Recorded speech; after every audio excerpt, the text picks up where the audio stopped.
Shalom saudaraku yang kekasih dalam Tuhan Yesus Kristus. Selamat malam, salam sejahtera untuk kita semua, dimanapun saudara-saudara berada. Selamat datang kembali di Renungan Kristen malam hari ini. Kiranya damai dan sukacita oleh Roh Kudus melimpah dalam hati dan kehidupan saudara semua, dan semoga saudara semua dalam keadaan sehat selalu. Sebelum kita mendengarkan renungan firman Tuhan, mari sama-sama kita berdoa. Bapa kami yang di sorga, Bapa yang baik dan penuh kasih sayang, Bapa di dalam nama Tuhan Yesus Kristus. Kami mengucap syukur Tuhan, oleh karena pertolongan-Mu di sepanjang hari ini, kami boleh dimampukan Tuhan, untuk melewati hari ini, melakukan tugas tanggung jawab kami, mengerjakan segala aktivitas kami, dengan pertolongan Tuhan. Terima kasih ya Tuhan, pada saat ini kami kembali akan merenungkan firman-Mu. Berbicaralah pada kami, urapi kami, jamah hati kami, supaya kami dapat mengerti akan maksud firman-Mu. Terima kasih Tuhan, dalam nama Tuhan Yesus Kristus, kami berdoa. Amin.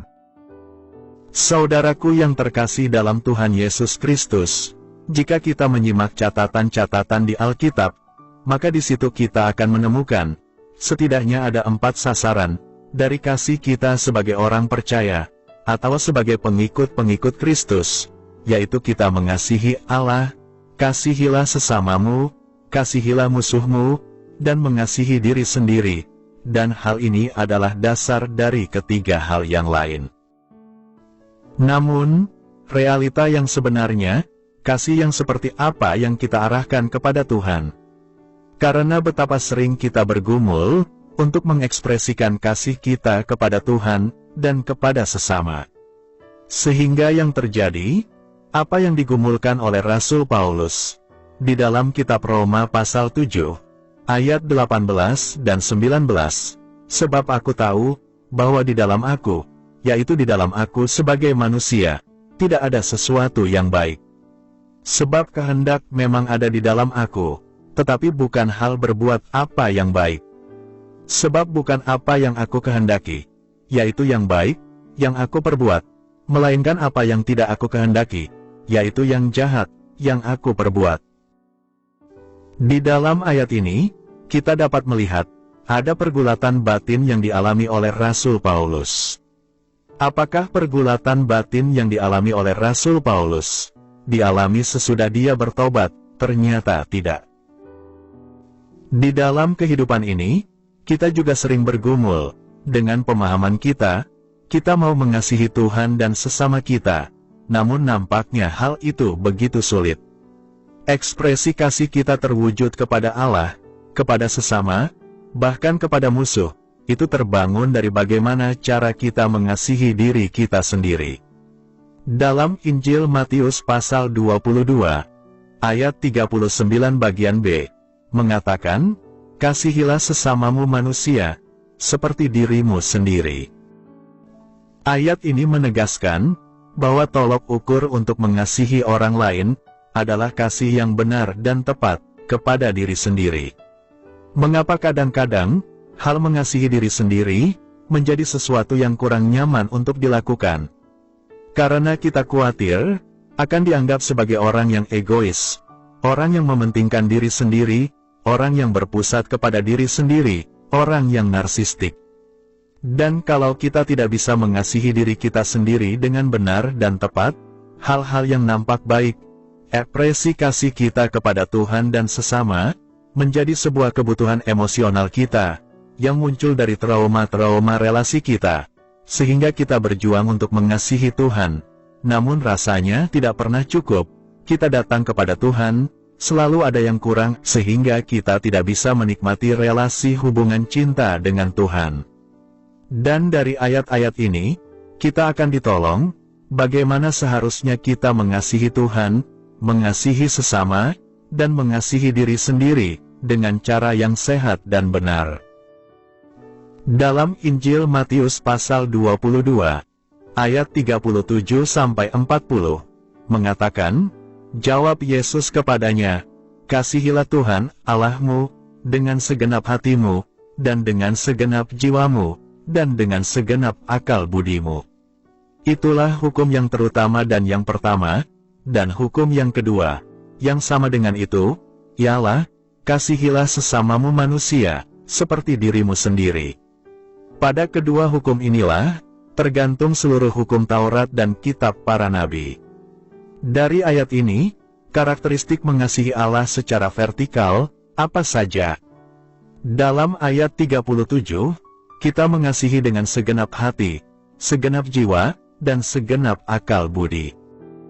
Lalu, ukurannya, seperti apa mengasihi sesama kita?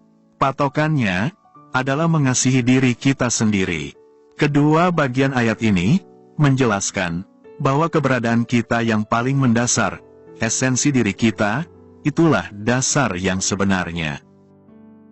Syarat utama dan pertama, untuk kasih yang otentik, adalah being, dan bukan doing. Lalu, bagaimana kita menunjukkan kasih kita? Apakah karena kita mengasihi Tuhan dan sesama, atau karena ada kebutuhan-kebutuhan emosional yang tidak kita kenali, bahkan kadang-kadang kita tidak sadari, dan sering dibungkus dengan prinsip-prinsip rohani, sehingga yang terjadi adalah ekstrim kiri dan kanan. Karena relasi-relasi kita interpersonal itu sangat ditentukan dan dipengaruhi oleh relasi secara intrapersonal. Bagaimana kita berelasi dengan diri kita akan menentukan bagaimana kita berelasi dengan orang-orang di sekeliling kita. Kalau kita menjadi orang yang selalu judgmental terhadap diri sendiri, maka pada saat kita datang kepada Tuhan, kita pun akan merasa menjadi seperti orang yang tidak berguna dan bersalah di hadapan Tuhan. Lalu saat kita berelasi dengan sesama, kita akan menjadi sangat kritis. Karena di dalam diri kita sangat sulit menerima dan mengasihi diri kita sendiri. Lalu, bagaimana cara mengetahui bahwa kasih kita kepada Tuhan dan sesama dibangun dengan benar? Untuk mengasihi diri sendiri secara benar dan sehat, maka syarat utamanya adalah mengenal diri sendiri. Kita sering berpikir bahwa kita mengenali diri kita, namun kalau kita menggali lebih dalam tentang diri kita, sebenarnya ada banyak sisi-sisi di dalam diri kita yang tidak kita kenali sebenarnya. Sehingga untuk mengasihi diri kita dengan benar, seperti yang Tuhan harapkan, maka dimulai dengan pengenalan akan diri sendiri. Kita tahu identitas kita tahu sisi-sisi dari diri kita sendiri seperti apa. Kebenaran ini, yang akan menolong pada akhirnya, bagaimana kita mengekspresikan kasih kita kepada Tuhan, dan kasih kita kepada sesama. Karena kadang-kadang, kita mengasihi Tuhan, tanpa sadar, cara kita mengasihi Tuhan, adalah cerminan dari cara kita mengharapkan kasih sayang dari orang tua, dalam relasi-relasi kita. Sokrates pernah mengatakan, kenali dirimu. Lalu cucu muridnya, yaitu Aristoteles, pernah mengatakan, mengenal dirimu sendiri, adalah awal dari semua hikmat. Bagaimana kita mengasihi diri kita, tergantung dari bagaimana kita mengenal diri kita sendiri, sehingga disiplin diri kita itu, harus berjalan dengan disiplin-disiplin rohani. Hanya dengan demikian, kasih kita kepada Tuhan dan sesama, akhirnya dapat menjadi kasih yang otentik.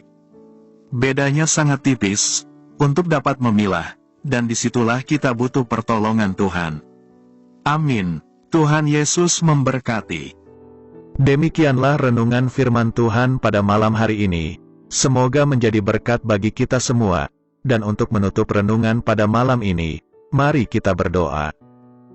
Bapa kami yang di surga, Bapa dalam nama Tuhan Yesus Kristus, kami bersyukur atas pertolongan-Mu, penyertaan-Mu, juga atas berkat-Mu. Kami berbahagia dan bersyukur atas kebaikan Tuhan dalam hidup kami. Terima kasih buat penyertaan Tuhan di sepanjang hari yang telah kami lewati, hingga pada malam hari ini. Kami boleh bersyukur lagi di hadapan Tuhan, melalui doa dan renungan pada malam hari ini. Terima kasih buat firman-Mu pada hari ini ya Tuhan.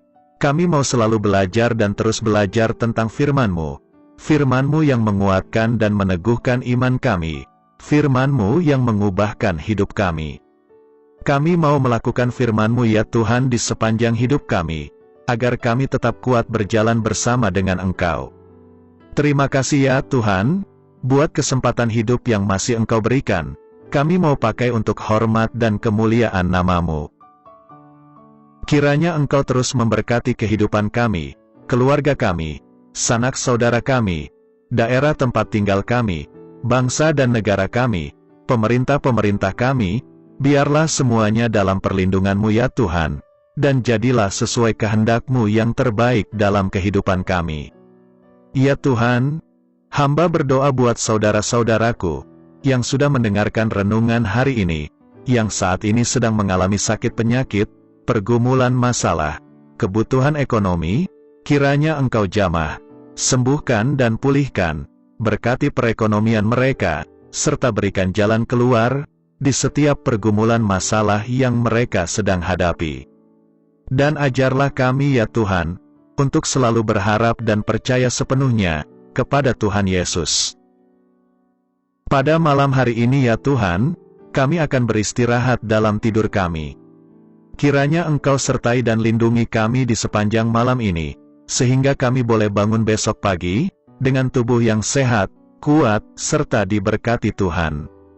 Terima kasih Tuhan, inilah yang menjadi doa dan permohonan kami. Dalam nama Tuhan Yesus, kami berdoa. Amin.